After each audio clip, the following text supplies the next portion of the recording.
네, 안녕하세요. 유학 읽어주는 남자 드림진 코리아 양원영입니다.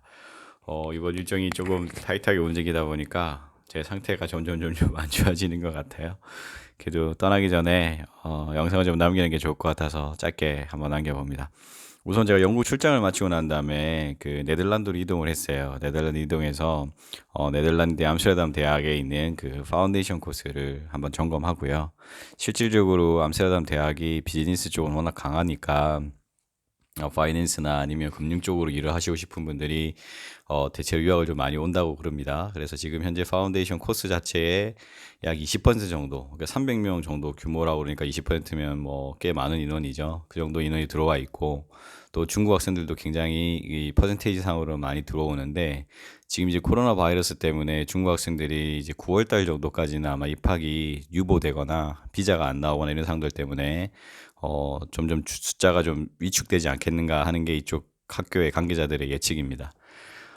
네덜란드 같은 경우는 아무래도 이제 그 나라의 위치가 유럽에서도 여러 나라를 국경으로 끼고 있잖아요. 뭐 벨기에라든지 독일이라든지 그리고 뭐 좀 더 지나고 나면 프랑스라든지 이렇게 국경을 다 끼고 있다 보니까 언어적인 부분들에 대한 어드밴티지가 굉장히 많은 것 같습니다. 그래서 제 담당자도 제가 잠깐 이야기했을 때 그 담당자 하는 이야기는 뭐냐면 아이고 네, 그 담당자가 하는 이야기는 영어를 잘하길래 제가 물어봤어요. 네덜란드 사람들 왜 이렇게 영어를 잘하냐? 그랬더니 뭐 아무래도 접하는 노출의 익스포저리라고 막 표현하던데 노출에 대한 부분들이 많기 때문에 아무래도 자기네들은 영어가 좀 더 다른 언어들보다 좀 쉽게 되는 것 같다라고 이야기도 하고요.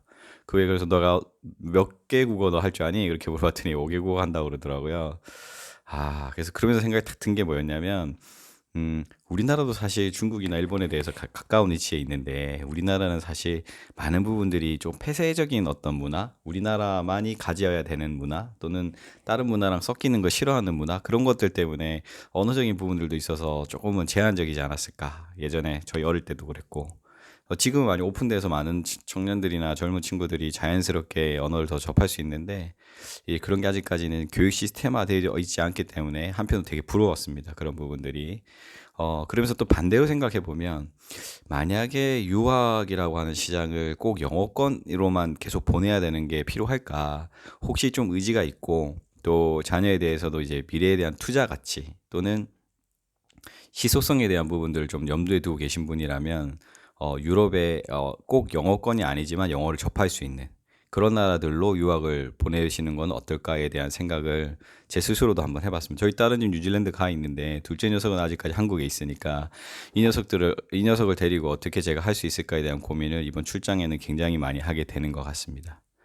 그래서 제가 생각할 때는 네덜란드 같은 경우에는 아직까지 조기 유학에 대한 시장이 완전히 열려 있는 것 같지도 않고요.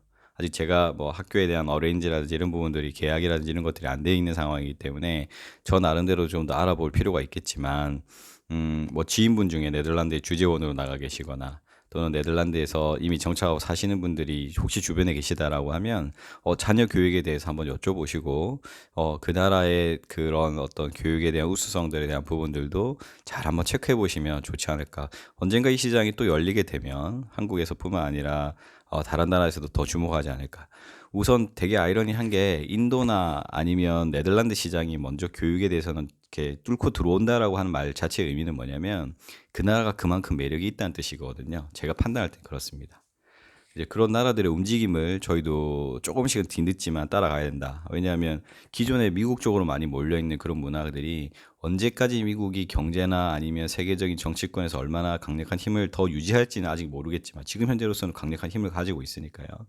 이 유럽이라고 하는 나라에서도 굉장히 그런 부분들에 대한 대체안들이 될 수 있는 힘이 있고 또 취업이라든지 아니면 그 외적인 부분들에서의 가능성 한국 기업들도 점점 유럽으로 많이 진출하고 있기 때문에 그거를 먼저 선점해 있는 상태에서 졸업하고 직장 경력 쌓다가 한국의 대기업들이 들어왔을 때 물론 뭐 한국 대기업을 가야 된다는 건 아니지만 한국과 연계성들을 요구하는 어떤 분들이 있다면 그런 것들을 선점시키는 것도 하나의 전략이 될 수 있지 않을까라는 생각이 좀 듭니다.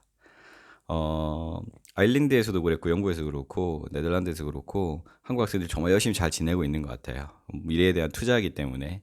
근데 이런 부분들을 학생들만이 생각하기엔 좀 어려움이 있는 것 같아요. 부모님들도 조금 깨어 있으셔야 되고 부모님들이 이런 것들에 대해서 먼저 사전 조사를 좀 하시고 그 정보를 가지고 아이들과 함께 너의 성향은 이렇고 너가 하고 싶은 건 이런 거고 이 나라가 이런 부분들의 베네핏을 줄 수 있다고 이야기하니까 한번 조사해 보자.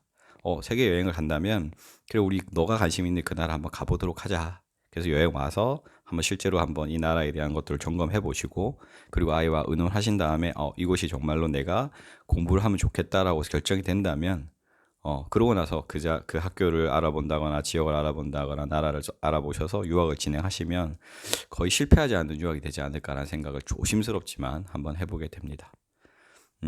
조사도 필요하고 그 결정도 필요하고 그 이후에 이제 열심히 해야 된다라고 하는 그런 어떤 세부적인 조건들이 하나씩 직소처럼 잘 맞아 떨어질 때 비로소 우리가 생각하는 뭐 사람마다 다 다릅니다. 어떤 게 성공의 가치일지는 알 수 없지만 그런 부분이 이루어질 수 있다고 생각하는데 이번 유럽 출장을 통해서 제가 그런 부분들에 대해서 느낀 바가 있기 때문에 한국에서 준비하시는 분들이 계시다라면 아이들의 조기 유학이나 아니면 한 달 살기 또는 뭐 1년 유학, 스쿨링 이런 것들 생각하시는 분들이 계시다면 너무 English speaker country라고 표현하는 영어권에만 집중하지 마시고 다른 언어권이라도 분명히 아이들에게 도움이 될 수 있는 문화나 아니면 상황적인 부분들에 있어서 충분히 아이들에게 베네핏이 있을 수 있는 그런 국가들이 있다면 함께 보류해 보시면 좋지 않을까 생각합니다. 저도 네덜란드에 대해서 굉장히 매력적인 부분들을 느꼈고요.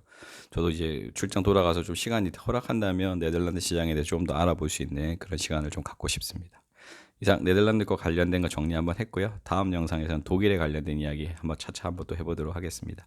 이상 유학 읽어주는 남자 드림진 코리아 양원영입니다. 감사합니다.